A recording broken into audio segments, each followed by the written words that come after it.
to make it for all of her cousins when we would have sleepovers together at her house.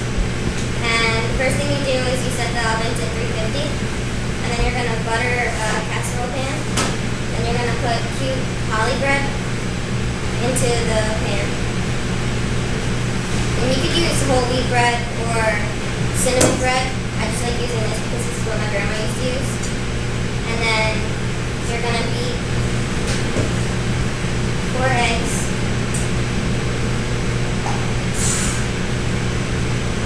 1.5 cup of milk, and 1 teaspoon of vanilla.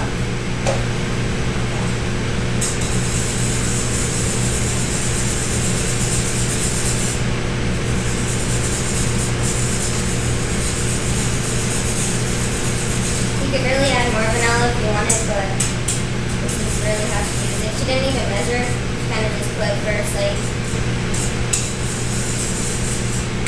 And then you're going to add 2 teaspoons of sugar and 1/4 teaspoon of salt.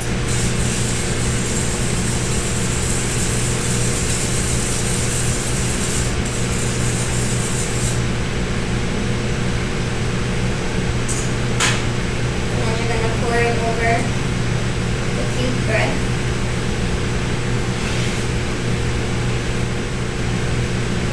And traditionally you would let that sit for 10 minutes. But my grandma had really bad patience, and she said you shouldn't have to wait for good food. So she would just go right ahead. And then you would put the pats of butter on top of the bread.